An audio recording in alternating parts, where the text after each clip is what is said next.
Hello నమస్తే, welcome to my channel Dhaniyakula Padma Tulasi. ఈరోజు పెసరట్టు ఉప్మా చేస్తున్నాను. ముందుగా ఒక డబ్బా పెసలు, ఒక గుప్పుడు బియ్యం నానబెట్టేసుకొని దాంట్లోకి అల్లం, పచ్చిమిరపకాయలు, జీలకర్ర వేసి గ్రైండ్ చేసి పెసరట్టుకి రెడీ చేసుకోవాలి. తర్వాత పెసరట్టులోకి అల్లం పచ్చడి బాగుంటుంది. అల్లం పచ్చడి అంటే ఒక ప్యాన్లో నూనె వేసుకుని అల్లము, ఎండుమిరపకాయలు, అల్లం చిన్న ముక్కలుగా కోసి, ఎండుమిరపకాయలు, టమాటాలు, చింతపండు, కొద్దిగా వెల్లుల్లి వేసి కొద్దిగా మగ్గిన తర్వాత దాంట్లో ఉల్లిపాయలు, బెల్లం కూడా వేసుకొని అవి కూడా మగ్గిన తర్వాత దాన్ని పచ్చడిలాగా గ్రైండర్ మిక్సీలో వేసుకుని పచ్చడి చేసుకోవాలి. తర్వాత దాంట్లోకి తాలింపు వేసేస్తే అది అల్లం పచ్చడి రెడీ అయిపోద్ది. తర్వాత ఉప్మా చేసుకుందాం. ఉప్మాకి ఒక గ్లాసు రవ్వ ఉప్మాకి నేను ఒక 2 ఉల్లిపాయలు, ఒక టమాటా, 2 పచ్చిమిరపకాయలు, కొద్దిగా కరివేపాకు, కొద్దిగా అల్లం ముక్క, తాలింపు గింజలు తీసుకున్నాను.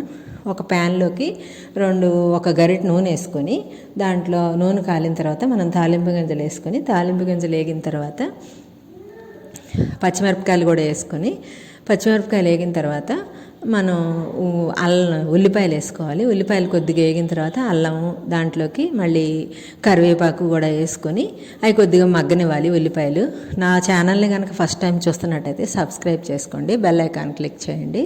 ఈ ఉల్లిపాయలు, పచ్చిమిరపకాయలు వేగిన తర్వాత మూత పెట్టేసి కొద్దిగా వేగిన తర్వాత టమాటాలు వేసుకోవాలి. టమాటాలు వేసి ఒక చెంచా ఉప్పు వేసుకొని ఆ టమాటాలు కూడా ఉడికిందో లేదో చూసుకొని, టమాటాలు ఉడికినాక ఒక గ్లాసు రవ్వకి నేను 3 గ్లాసులు నీళ్లు పోసాను. 3 గ్లాసులు నీళ్లు పోసి ఆ నీళ్లు మరిగిన తర్వాత మళ్ళీ ఉప్పు చూసుకొని, నీళ్ళు వేసాం కదా ఉప్పు చాలదు, ఉప్పు చూసుకొని నీళ్లు మరిగిన తర్వాత మనం రవ్వ నిదానంగా ఉండగట్టకుండా వేసి తిప్పుకుంటూ ఉండాలన్నమాట. తిప్పుకుంటూ ఉంటే అది ఉప్మా నిదానంగా ఉడుకుతుంది. అలా అయిపోయినాక ఉడికేటప్పుడు కొద్దిగా మూత పెడితే అది స్లోగా సిమ్లో పెడితే అది ఉడుకుతుంది. ఉప్మా రెడీ అయిపోద్ది. పెసరట్లోకి ఉప్మా రెడీ అనమాట. వేడివేడిగా ఉండే ఉప్మా, బొంబాయి రవ్వ ఉప్మా రెడీ అయిపోతుంది. ఇప్పుడు మళ్ళీ మనం పెసరట్టు వేసుకుందాం. ప్యాన్ వేడెక్కిన తర్వాత కొద్దిగా నెయ్యి కానీ నూనె కానీ వేసుకుని, నెయ్యితో వేసుకుంటే పెసరట్టు చాలా బాగుంటుంది. రాసుకొని దాని మీద ఒక గరిటె తీసుకుని దాన్ని నిదానంగా పల్స్గా పెసరట్లాగా వేసుకోవాలి. దాని మీద కొద్దిగా నెయ్యి వేసుకొని వేడెక్కినాక దాని మధ్యలో ఒక 2 స్పూన్లు ఉప్మా తీసుకుని మధ్యలోకి స్ప్రెడ్ చేసి, అంటే అది ఒకేపే కాలాలన్నమాట, రెండే వైపు కాలితే బాగోదు. అందుకని దాన్ని తీసేసి ప్లేట్లోకి సర్వ్ చేసుకోవాలి.